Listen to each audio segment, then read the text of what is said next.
Hi, my name's Benji and welcome to Dice vs Cards. Today we're looking at Thunderstone Quest and we're trying to find out if deck building plus dungeon delving is a great big festival of winning. We also want to know if TQ, which is the third revision of this series of games, is clearly the definitive one.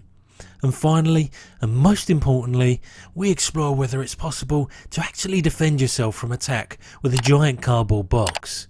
So let's see how this plays and whether this could be the next game for you.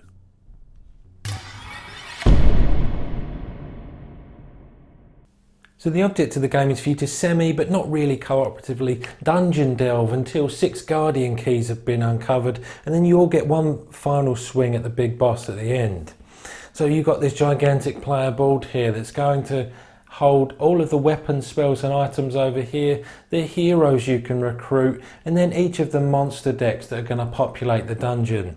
You've got your own player board and then tokens to track resources, experience and wounds. Each player also starts with the same 12 card deck. So at the start of the game, each player is going to draw the top 6 cards from their deck. Let's go through some of these cards now. So anytime there's a coin in the top right hand corner, that's the amount of gold you're going to be producing when you visit the village and you want to buy cards. So these hero cards, the adventurers, do damage when they go into the dungeon, and there are 2 types of damage. Physical damage here represented by the sword, and gendarme represents magic damage. And you'll also have weapons and spells that supplement damage. So the adventurer here has got a skill value of 2. That simply means he can wield weapons and items that have got a skill requirement up to that amount. So this hero can wield that dagger and it's going to add +1 to his total damage. So the first thing you'll do on your turn is choose to either go to the village and then placing your miniature in one of the shops, which we'll go into in a bit more detail in a moment, or delving in the dungeon, and you'll start here in the wilderness at the top. So whenever you visit a village, you've got to pick one of the shops you're going to go to, but before we figure out which one, you can always take any of 3 actions. So one is to buy a card from the marketplace, including the heroes here, and the cost of each of these cards is in the bottom right hand corner. You can also heal a wound, so you're going to be taking wounds when you're dungeon delving, and that can sometimes mean you're going to be drawing less cards for your next turn. And finally, you can upgrade one of your heroes, because all of your heroes in your starting deck are adventurers of level 0. So you can pick one of any of these 4 heroes and upgrade them to their level 1 counterpart, and you can ultimately upgrade these to level 3. When you opt to go into the dungeon, you put your miniature here in the wilderness, and each monster in the dungeon has got a value in damage that's required to defeat that monster. And there are also monsters with resistances to either magical or physical damage, so it will absorb X amount of that type of damage. So you'll move your miniature in orthogonally adjacent rooms until you're in the room with the monster you want to attack. But you can only move into a room if you meet the light requirement for it. So in the top right here, you need 2 light. And the 1 light that you're generating from your lantern this turn is insufficient for you to move into that room.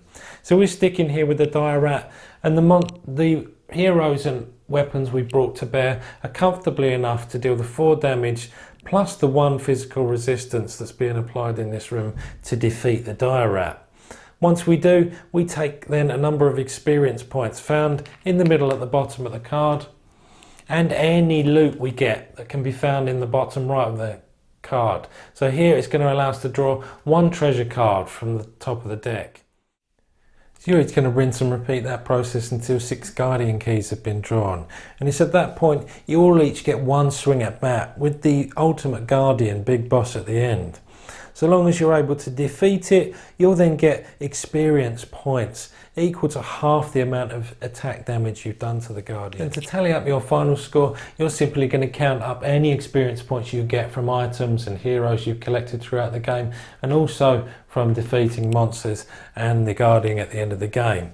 And as you'd expect, the player with the most points is then the winner. So that's how this game plays. What did I think of it?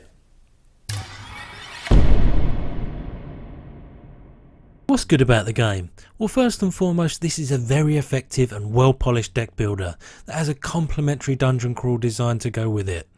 There aren't many settings that bolt on this well with deck building, and now with the game in its third iteration, you can really tell you're getting a refined and well-rounded adventure playing this.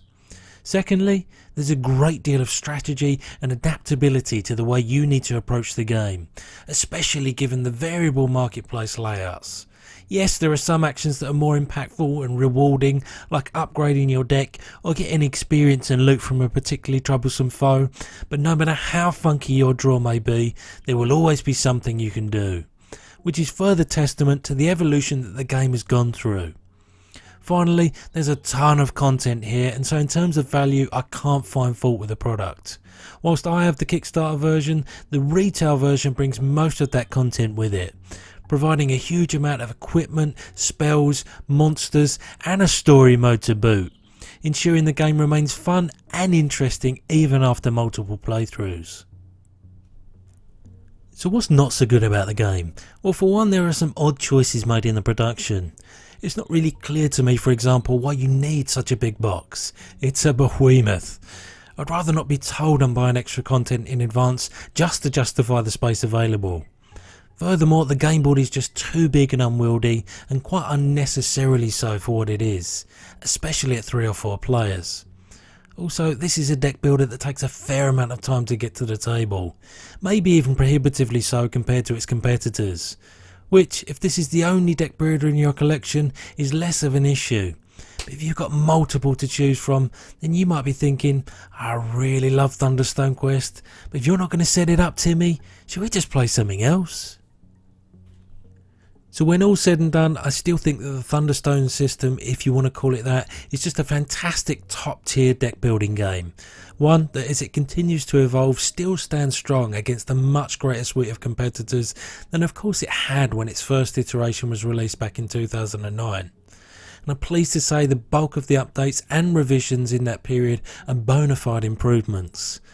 So with all that being said, Dice vs Cards are going to give a final score of 8.5 out of 10. This is a game I can heartily recommend, not just for fans of deck builders, but those that like a little bit of dungeon delve as well. However, that's it from me. I'll see you next time.